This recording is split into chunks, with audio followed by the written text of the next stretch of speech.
Stress, Chapter 11.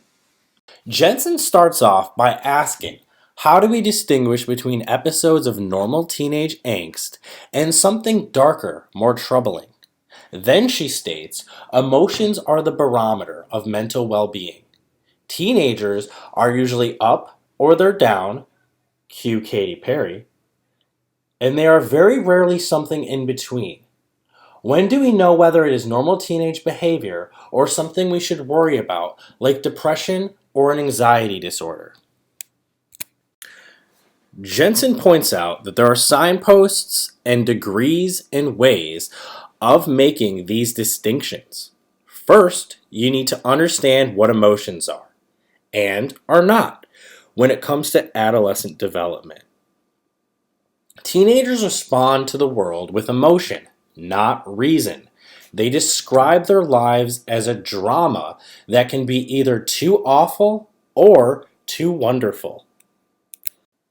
Jensen says emotionally the difference between adults and adolescents is that there is much less activity in the frontal lobes of adolescents, making it harder for them to handle their emotions. Then she states, the stress hormone THP produces a calming response in adults, but creates more anxiety in teens. Because teens are not fully accessing their frontal lobes, other areas of the brain can get a little out of hand and create more extreme impressions of an external threat. Jensen points out that primal feelings like fear are produced by what's called the hypothalamic pituitary adrenal axis, also known as HPA. Instead of trying to reinvent the wheel, here's a short video explaining this process. Welcome to 2-Minute Neuroscience, where I explain neuroscience topics in 2 minutes or less. In this installment, I will discuss the HPA axis. The hypothalamic pituitary adrenal, or HPA, axis is best known for its role in our body's reaction to stress. The HPA axis includes a group of hormone-secreting glands from the nervous and endocrine systems, the hypothalamus, pituitary gland, and adrenal glands. The hypothalamus is a small neuroendocrine structure situated just above the brainstem that controls the release of hormones from the pituitary gland, a hormone-secreting gland that sits just below the hypothalamus. The pituitary gland can release hormones into the bloodstream to reach a variety of targets. In the case of the HPA axis, hormones released from the pituitary gland travel down to the kidneys and influence the secretion of hormones from endocrine glands called the adrenal glands, which sit on top of the kidneys. The primary function of the HPA axis is to regulate the stress response. When we experience something stressful, the hypothalamus releases a hormone called corticotropin-releasing hormone, or CRH. CRH signals the pituitary gland to secrete a hormone called adrenocorticotropic hormone, or ACTH, into the bloodstream. ACTH travels down to the adrenal glands where it prompts the release of a hormone called cortisol from the cortex or outer layer of the adrenal glands. The release of cortisol causes a number of changes that help the body to deal with stress. For example, it helps to mobilize energy like glucose, so the body has enough energy to cope with a prolonged stressor. When cortisol levels in the blood get high, this is sensed by receptors in areas of the brain like the hypothalamus and hippocampus, which leads to the shutting off of the stress response through what is known as a negative feedback mechanism. The threats to immediate survival are far fewer today than when our primitive ancestors roamed the earth. But the fight or flight response remains encoded in our genes. Adolescents, whose amygdalae are less under control by their frontal lobes, are prone to responding to situations of stress with more extreme emotions than adults who can rely on their prefrontal cortex within the frontal lobes to control their anger and fear. Besides adrenaline, a second neurochemical, cortisol, contributes to an adolescent's emotional cauldron. Normally, cortisol fluctuates over a 24-hour cycle, with the highest levels occurring in the morning upon awakening. Those levels increase 50 to 60% throughout the day before dropping, at first rapidly and then more slowly, for several hours in the afternoon and evening until a low point is reached around midnight. Studies have found that in mid to late adolescence, and especially in girls, cortisol levels are slightly higher than in the normal adult population. Negative emotions, stress, worry, anxiety, anger have all been significantly associated with higher levels of cortisol. So, two has loneliness. And this is why in adolescence, being alone is also associated with increased anxiety and stress. Then Jensen states that stress in adolescence works differently from stress in adults. And the effects of stress on learning and memory in teenagers can predispose them to mental health problems, including depression and post traumatic stress disorder. Substance abuse also often develops when stressed kids start self medicating by taking stimulants or anti anxiety drugs they sneak out of bottles in their parents' medicine cabinet. Anxiety is astronomically high in kids today. With a host of societal issues, less consistent family life, and exposure to all sorts of stimuli on the internet, not to mention the vagaries of social networking. These are otherwise good, normal kids, but stress can seriously strain their ability to cope. Stress is terrible for learning. Jensen points out that we know what she means when we see a kid in the midst of a spelling bee who simply freezes up.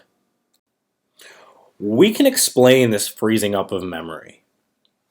The hippocampus, for one thing, basically stops functioning normally. Jensen asks, why?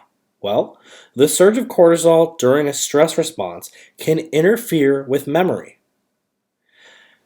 There's a study on rats, and the point is that rats that are great at learning a maze under normal conditions completely freeze up and are unable to learn if a stressor, like a cat, is placed outside their cage. One of the brain structures that suffers the most damage in chronic stress is the hippocampus, critical to both memory and learning. The cascading effects on learning include impaired LTP and the elimination of synaptic connections. Jensen connects this by saying we need to be mindful of what our teenagers consider stressful and realize that school can sometimes be analogous to the cage in the rat experiments. Parents and teachers can be as stressful as the cat in the research paradigm. In animal studies, researchers found that the brain of adults after a period of stress bounced back within about 10 days. However, in adolescent animals, the effects of stress were delayed by about 3 weeks. This gives us pause when we consider human teenagers and all the stressors that can take them over the top. Next, Jensen explains how experiments in rats show that even adolescent rats can stress out. A group of McLean researchers in Boston found that when adolescent rats were exposed to social isolation, they tended to do worse on escape tasks and showed signs of what could be construed as helpless behavior. Males were much more severely affected than females. And then when their brains were examined, they showed decreased amounts of synapses as well as myelin, especially in the frontal lobes and hippocampi. The amygdalae appeared to increase in size, perhaps in an attempt to handle the challenge. Stress was clearly altering the maturation of their brains. A large study in North Carolina in 2010 showed that a quarter of all adolescents by the age of 16 have experienced what is considered a high magnitude event or extreme stressor. This includes serious accidents, illness, death of a parent to sexual abuse, family violence, natural disasters, wars, and even terrorism. Low magnitude events include parental separation and divorce, a breakup with a best friend, boyfriend, or girlfriend. A third of all teens surveyed had experienced a low magnitude event at least once in the last 3 months prior to participating in the study. Jensen points out that with the use of MRIs, we can now see brains. And this helps us look at teenagers and their gray and white matter. And it seems that the same things that might be happening to rats are also happening to humans, such as teens, when exposed to stress. The prefrontal cortex, hippocampus, and amygdala are major regulators of the stress response in humans as well. What was found is that, like the rat's hippocampus, the teen's hippocampus appears to get smaller. This is not good for memory and learning. And the amygdala appears to grow in size. An increase in amygdala function may explain some of the exaggerated responses seen in PTSD. One thing to remember is that normal adolescents, even without any abnormal stress, have exaggerated amygdala function and therefore increased stress responses. Look at the following picture. The results show that adolescents have a much higher amygdala activation when shown stressful pictures than children or adults. In the graph, you can see that adolescents are represented by the circles, and only adolescents are found in the zero point 0.5 to 1 on the graph, where all children and adults fall between 0 to zero point 0.5 or even 0 to negative zero point 0.5. Teenagers suffering from PTSD are likely to reenact their traumas in their artwork, with toys, or in the games they play. The two strongest predictors of PTSD are exposure to violence and, more commonly, the sudden death of a loved one. Now, we're going to watch a video about teens at a juvenile detention center sharing their emotions through their artwork. I never been somewhere where I had art hung up at and stuff, but I love to get out, to get to know more people and have a lot of people asking me a lot of questions.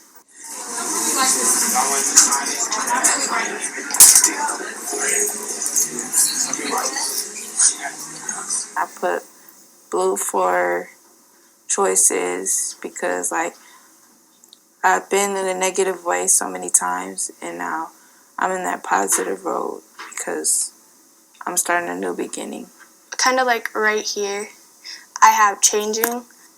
It's kind of representing like that I'm changing from like being here in Lighthouse. I'm changing from what I used to be, like this bad girl, popular, whatever, and to like me. Green for growing, because I don't even know. I want to grow in life and be something good and not always be in trouble. And I got orange for confused, because I still got a whole bunch of questions and I don't know who to ask the questions to. It's outcast, yeah. Cause green was for, like abandoned. My anger piece, it said did the impossible. Reason why I said did the impossible is because every time I overcome my anger, I feel like I achieved something, because like me growing up in the house with a bunch of angry people, it's something you can't overcome, like, because that's why I grew up at, in a hard place. It makes me think optimistic because, like, wow, these people really taking their time out to look at our stuff and stuff like that. So it made me feel really grateful. It could be used as something to kind of basically express my emotions, because in the household or the streets and the life that I grew up in, it was irrelevant to tell your emotions, and it was very ignorant and stupid, and it wasn't really, something that you were supposed to do. I don't really know. I think people just point fingers and say that I'm a criminal, but really there's deeper feelings and deeper things. We're not criminals. We just have a lot of things going on in our lifetime.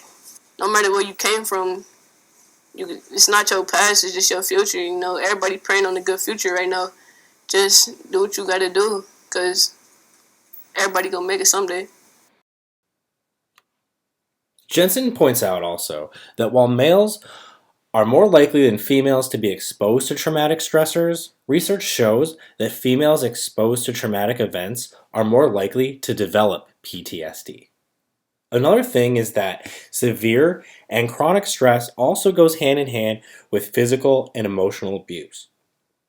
Researchers found that during brain scans of maltreated children and teens who were victims of physical and emotional abuse, who were shown the pictures of angry faces, that their amygdalae and anterior insulae, known to be involved not only in threat detection, but also in anticipation of pain, showed heightened activity similar to that in a combat soldier. Of those teenagers who were physically abused, boys revealed a greater reduction in areas of the brain associated with impulse control and substance abuse, meaning they had a greater tendency to abuse alcohol and drugs, while girls had reduced activity in the areas of the brain linked to depression. The scientists stressed, however, that these deficits were not likely to be permanent, in large part because of the brain's plasticity during adolescence. The American Psychological Association suggests a number of ways to help adolescents in the immediate aftermath of a trauma that becomes public, such as the Boston Marathon bombings. The list includes the following. Create a safe place for adolescents away from onlookers and media. Kindly but firmly direct adolescents away from the site of violence or destruction, the severely injured, and any continuing danger. Provide support to adolescents who are showing signs of panic and intense grief, such as trembling, agitation, refusing to speak, loud crying, or rage. Stay with them until they are stabilized. Help adolescents feel safe with supportive and compassionate verbal and nonverbal communication. Reassurances are very important. Provide information about the traumatic event in language adolescents can understand. This will help them to understand what happened and feel more in control. I asked, are any of these infantilizing teens or downplaying their capabilities? I would argue that especially the last bullet point, provide information about the traumatic event in language adolescents can understand, is a bit infantilizing.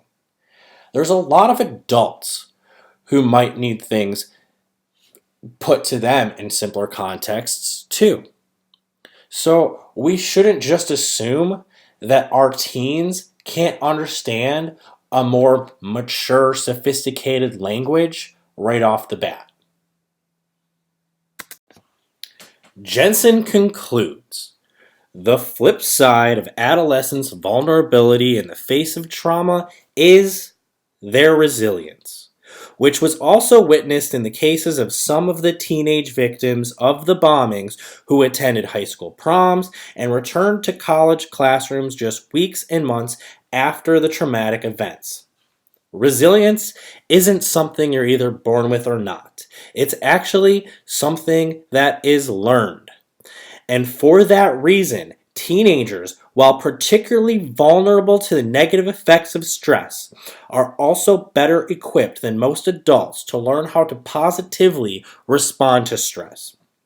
As an adult, you are in a position to convey that information to your teenage sons and daughters, to tell them to take care, take control, and take time out. They can take care of themselves physically by eating right and getting enough sleep. They can take control of their lives by setting goals, even small ones, and working toward them one step at a time.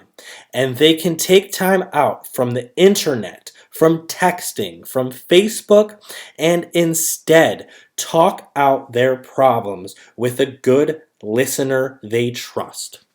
You have to be wise enough and mature enough to know that this good listener might not be you, but could be another adult figure, an aunt, an uncle, a grandmother, grandfather, even a level-headed friend their own age. Whether or not the adult your teenager can confide in is you, what is indisputable is the importance of adults and healthy family functioning in the lives of adolescents, especially when those adolescents are experiencing extreme stress.